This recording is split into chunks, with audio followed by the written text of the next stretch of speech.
John Cusack. A comprehensive biography, John Cusack stands as one of the most versatile and enduring figures in American cinema, a performer whose career spans over 4 decades and encompasses a wide array of roles, from romantic leads to complex character studies.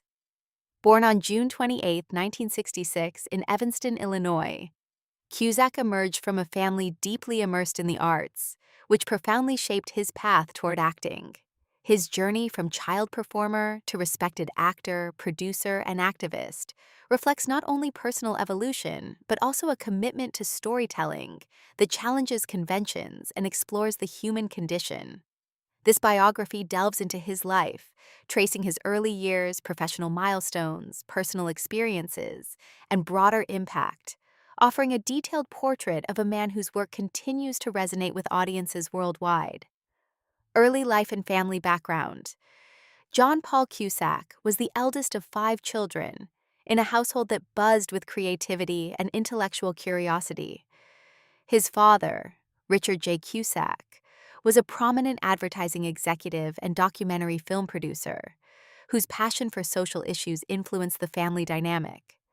Richard had a background in advertising, but transitioned into producing films that tackled political and humanitarian themes, instilling in his children a sense of purpose beyond entertainment. John's mother, Nancy Carroll Cusack, née Price, was an English teacher and a political activist, known for her involvement in progressive causes during the turbulent 1960s and 1970s. She brought a literary sensibility to the home, encouraging reading and discussion of works by authors like William Shakespeare and George Orwell. The Cusack family resided in Evanston, a suburb north of Chicago, where the Midwestern ethos of straightforwardness and resilience permeated daily life. John grew up alongside his siblings, Joan, Anne, Bill, and Susie. Each pursued paths in the arts, with Joan becoming a renowned actress, Anne a successful performer and director, Bill an actor and musician, and Susie a talent agent. This familial concentration on performance created an environment where acting was not just a profession, but a shared language. From a young age, John displayed a natural affinity for mimicry and storytelling, often entertaining his siblings with improvised skits or recitations from books his mother read aloud. The family's Irish Catholic heritage played a subtle role in shaping John's worldview. While not strictly observant, the Cusacks celebrated holidays with a blend of tradition and irreverence, fostering a sense of cultural identity without dogma. Financially, the household was comfortable but not affluent, especially after Richard faced professional setbacks in the advertising world. These experiences taught John the value of perseverance, a trait that would define his career choices, education, and formative influences. John attended local schools in Evanston, including St. Francis High School, a Catholic institution where he participated in drama club activities. His teachers noted his quick wit and charisma, though he was not always the most disciplined student. Acting provided an outlet for his restless energy, and by his early teens, he was performing in school plays and community theater. A pivotal moment came when he landed a role in a local production of The Glass Menagerie, which ignited his passion for the stage. Rather than pursuing a traditional college path immediately, John deferred higher education to focus on acting. He briefly attended the Piven Theater Workshop in Evanston, run by Byrne and Joyce Piven, who emphasized improvisation and ensemble work. This training, rooted in the teachings of Viola Spolin, honed John's ability to think on his feet and connect authentically with co-stars. The workshop's influence is evident in his naturalistic performances, where dialogue feels spontaneous rather than scripted. Chicago, with its vibrant theater scene, became John's creative cradle. The city's Second City Improv Troupe, a breeding ground for talents like Bill Murray and John Belushi, inspired him. Although he never joined Second City formally, Cusack absorbed its ethos of collaborative humor. He also drew from the Steppenwolf Theater Company, co-founded by his friend Gary Sinise, which championed raw, ensemble-driven drama. These local influences contrasted with the glitz of Hollywood, grounding Cusack's approach in authenticity. Entry into acting and early career. Cusack's professional debut arrived at age 12 in the 1978 horror film The Boy Who Could Fly. though his role was minor. More significantly, he appeared in the ABC series The Jack and Chesney Show that same year, playing a recurring character. These early gigs were stepping stones, providing exposure and pocket money. By 1983, at 17, he starred in 𝗏𝝫, a coming-of-age comedy directed by Louis John Carlino, portraying a prep school student navigating class differences and first love. The film, while not a critical darling, showcased Cusack's boyish charm and marked his transition to leading roles. The mid-1980s solidified his presence in teen cinema. In 1984's 16 Candles, directed by John Hughes, Cusack had a small but memorable part as the geeky Bryce. Hughes, a Chicago native, recognized Cusack's potential and cast him in The Sure Thing, 1985, a road trip rom-com opposite Daphne Zuniga. Cusack's portrayal of Gibb, a college freshman on a quest for romance, blended vulnerability with humor, earning praise for its relatability. This role established him as a go-to actor for youth-oriented stories. Say Anything, 1989, directed by Cameron Crowe, became Cusack's breakthrough. As Lloyd Dobler, a kickboxing dreamer who courts the brainy Diane Court, Ione Skye, he delivered an iconic performance. The scene where Lloyd holds a boombox outside Diane's window, blasting Peter Gabriel's In Your Eyes, captured the raw ache of young love. Critics lauded Cusack's sincerity, with Roger Ebert calling it a defining moment in 1980s romance. The film's success grossed over $20 million on a modest budget and cemented Cusack's image as the everyman hero. Rise to prominence in the 1990s. The 1990s saw Cusack evolve from teen idol to mature leading man, diversifying his portfolio across genres. In 1991's True Colors, he played a law student entangled in political intrigue alongside Andy Garcia, showcasing dramatic depth. That year, The Grifters, directed by Stephen Frears, paired him with Angelica Houston and Annette Bening in a noirish tale of con artists. Cusack's role as Roy Dillon, a charming hustler, earned him acclaim for balancing menace and pathos, proving his range beyond comedy. Romantic comedies remained a staple. Grosse Point Blank, 1997, which Cusack co-wrote and produced, was a career highlight. As hitman Martin Blank attending his high school reunion, he infused the character with wry introspection. The film's sharp script, co-penned with Tom Jankowitz and Steve Pink, satirized suburban nostalgia while delivering action and romance with Minnie Driver. It grossed $34 million and received a 79% approval rating on Rotten Tomatoes, underscoring Cusack's growing influence as a creative force. Cusack explored darker territories in The Thin Red Line, 1998, Terrence Malick's poetic war epic. As Captain John Guffey, he embodied the futility of combat amid an ensemble including Sean Penn and Jim Caviezel. Though his screen time was limited, his intense delivery contributed to the film's meditative tone. Similarly, in Being John Malkovich, 1999, directed by Spike Jonze, Cusack portrayed Craig Schwartz, a puppeteer obsessed with entering Malkovich's mind. The surreal comedy, written by Charlie Kaufman, allowed Cusack to delve into psychological absurdity, earning Golden Globe nominations for its stars.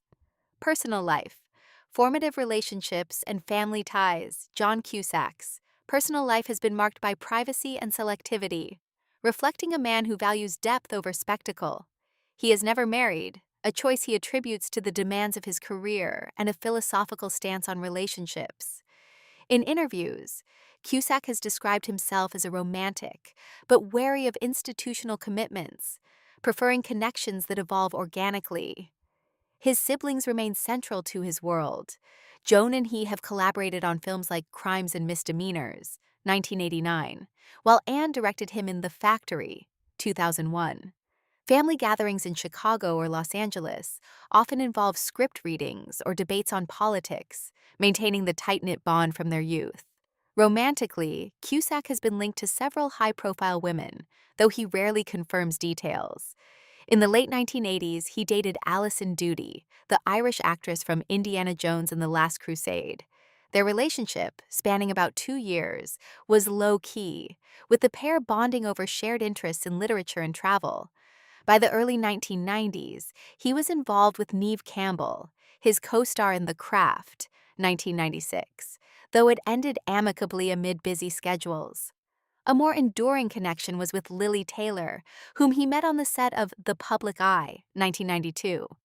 Their on-again, off-again romance lasted through much of the decade, characterized by mutual respect for each other's craft. Taylor, known for her roles in Mystic Pizza and I Shot Andy Warhol, shared Cusack's passion for indie theater.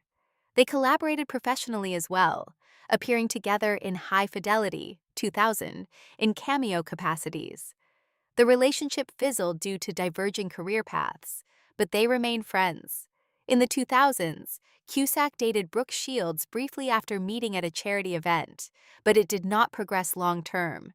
He has spoken candidly about the challenges of dating in Hollywood, citing the superficiality of the industry as a barrier. "It's hard to find someone who sees you beyond the roles," he once remarked in a 2004 interview with The Guardian. Cusack has also been a proponent of mindfulness, practicing meditation since his 20s to navigate the emotional toll of acting. Fatherhood has not been part of his story.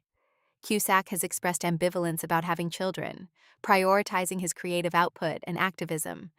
He serves as an uncle to his siblings' offspring, often sharing stories of family adventures on social media without revealing identities. His residences have shifted over time, from a Chicago brownstone in the 1990s to a Malibu home in the 2000s, and later a more secluded property in the Pacific Palisades. These spaces reflect his need for quiet reflection amid a hectic life. Health and lifestyle choices. Cusack maintains a disciplined lifestyle, emphasizing physical fitness and mental well-being. He practices kickboxing, a nod to his Say Anything character, and yoga, which he credits with sustaining his energy during long shoots. Diet-wise, he follows a mostly vegetarian regimen, influenced by environmental concerns and his father's health struggles. Richard Cusack passed away in 2017 from complications related to cardiovascular disease, an event that prompted John to advocate for heart health awareness. Mentally, Cusack has been open about dealing with anxiety, particularly during career transitions. Therapy has been a tool for him since the 1990s, helping process the isolation of fame. He avoids substance abuse, having witnessed its pitfalls in Hollywood circles. Instead, his vices include a love for vinyl records and rare books. His homes feature extensive collections of first-edition novels by Philip K. Dick and Hunter S. Thompson. Friendships form another pillar of his personal life. Cusack counts Jeremy Piven, his childhood friend from Piven Theater, as a lifelong confidant. They co-founded the Chicago theater group New Criminals in the 1980s, producing plays that tackled social issues. Other close allies include Joan Cusack, with whom he shares a telepathic professional rapport, and author Stephen King, whose adaptations like 1908, 2007, Cusack starred in. Activism and political engagement. Cusack's personal convictions extend into activism, a legacy from his parents. He has been vocal on human rights, environmentalism, and anti-war efforts. In 2003, he co-founded the nonprofit Hands Off Our Constitution to oppose the Patriot Act, arguing it eroded civil liberties. His documentary War 𝗥𝗏𝗏 in 2008, which he produced and starred in, satirized the Iraq War profiteering industry. Travel has fueled his worldview. Cusack has visited conflict zones, including Gaza in 2009, where he witnessed the Israeli-Palestinian tensions firsthand. This experience informed his Twitter activism, where he critiques U.S. foreign policy with sharp eloquence. Environmentally, he supports organizations like the Sierra Club, reducing his carbon footprint by opting for electric vehicles and sustainable production practices. In 2010, Cusack endorsed Bernie Sanders' presidential campaign, hosting fundraisers and using his platform to discuss income inequality. His book, Things That Rock Our World, 2012, co-authored with Piven, blends personal essays with cultural commentary, revealing his intellectual side. These pursuits underscore a man who views art as intertwined with social responsibility. Career in the 2000s. Expansion and experimentation. The new millennium brought Cusack into more auteur-driven projects. High Fidelity, 2000, based on Nick Hornby's novel, saw him as Rob Gordon, a record store owner reflecting on past relationships. Co-starring 𝗵𝗡𝗍𝗍 and Lisa Bonet, the film was a critical success, with Cusack's introspective performance earning a Chicago Film Critics Association nomination. It also marked his production company New Crime Productions' first major hit. In 𝗓𝗓𝗏𝗏, 2001, a romantic fantasy opposite Kate Beckinsale, Cusack played Jonathan Traeger, a man chasing fate across years. The film's whimsical tone contrasted his edgier roles, grossing $38 million. However, Cusack sought complexity. Identity, 2003, a psychological thriller directed by James Mangold, cast him as a convict in a rain-soaked motel mystery. His portrayal of Rhodes added layers to the ensemble whodunit. Runaway Jury, 2003, adapted from John Grisham's novel, paired him with Gene Hackman in a courtroom drama about jury tampering. Cusack's Frank Herrera was a manipulative juror, showcasing his ability to play cunning without villainy. The film earned solid reviews for its taut pacing. Darker fare followed in The Contract, 2006, an action thriller with Morgan Freeman, where Cusack as Turner collaborated on a hit gone wrong. Though formulaic, it highlighted his action hero chops. 1408, 2007, based on King's short story, terrified audiences as Mike Enslin, a skeptical writer trapped in a haunted hotel room. Cusack's descent into madness was visceral, contributing to the film's $72 million box office. Martyrs, 2010, a remake of the French horror classic, pushed boundaries with Cusack as a doctor in a tale of extreme suffering. His willingness to tackle controversial material affirmed his commitment to challenging cinema. Production and writing ventures beyond acting, Cusack has thrived as a producer and writer. New Crime Productions, established in 1997, has backed films like War Inc. and The Factory. His writing credits include Grosse Pointe Blank and the play The Velvet Jungle, performed off-Broadway. These efforts allow him to control narratives, often infusing anti-establishment themes. In 2010, he narrated the documentary Freaks, Geeks, and Asperger Syndrome, advocating for neurodiversity. His voice work extends to audiobooks and video games, broadening his reach. Later career, 2010s to present. The 2010s diversified Cusack's roles. Hot Tub Time Machine, 2010, 𝗥𝝝𝗟𝗑𝗦𝗧𝝝𝗡, a raunchy comedy he produced, saw him as Adam, time-traveling back to the 1980s. Its self-aware humor grossed $50 million. The Raven, 2012, a Poe-inspired thriller, cast him as the writer himself, solving murders. Though panned, it displayed his physical commitment. Adult World, 2013, offered indie intimacy as a mentor to Emma Roberts' aspiring poet. The Frozen Ground, 2013, based on true events, paired him with Nicolas Cage in an Alaskan serial killer hunt. Cusack's state trooper was stoic and determined. In The Butler, 2013, directed by Lee Daniels, he portrayed Richard Nixon in an ensemble exploring White House history. His Nixon was awkwardly human, a departure from caricatures. Maps to the Stars, 2010's David Cronenberg's satire, featured Cusack as a sleazy producer, earning Cannes buzz for its venomous take on Hollywood. Television marked new territory with The Journey of Dr. Olive King, 2015, a short series he executive produced. Misery, a 2016 stage adaptation, saw him opposite Laurie Metcalf, though health issues delayed performances. Recent films include Drive-Thru, 2017, a zombie comedy, and The Prince, 2014, an actioner with Bruce Willis.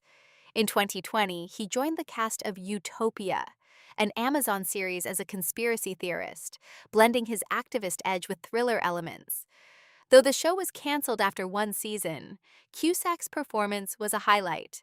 Voice roles in Arthur Christmas, 2011, and The Simpsons have added levity. Upcoming projects like the biopic The Friend, 2022, where he plays a novelist grieving with a dog, signal continued evolution. Personal life, deeper reflections on privacy and growth. Delving further into Cusack's personal sphere reveals a man who cherishes solitude as much as connection. His aversion to social media excess, he uses Twitter sporadically for advocacy, stems from a desire to protect his inner world. Vacations often involve retreats to Ireland, tracing ancestral roots, or hikes in the Rockies, where he finds clarity. Philanthropy is quiet but consistent. He supports the David Sheldrick Wildlife Trust, aiding elephant conservation, inspired by a 2015 safari. In education, he funds scholarships at the Piven Workshop, mentoring young actors. Challenges have tested him. The 2008 financial crisis impacted new crime productions, leading to scaled-back projects. Personal losses, like his father's death, prompted a reevaluation. Cusack took a brief hiatus to grieve, emerging with renewed focus on meaningful work. Romantic speculations persist, with rumors of a long-term partner in the arts community, but Cusack deflects, emphasizing self-partnership. His views on love, articulated in high fidelity, echo his life. It's about growth through heartbreak. Legacy and cultural impact. John Cusack's legacy is multifaceted. As an actor, he has influenced a generation with roles that humanize vulnerability. Lloyd Dobler remains a touchstone for romantics. His production work has elevated indie voices, while activism amplifies urgent dialogues.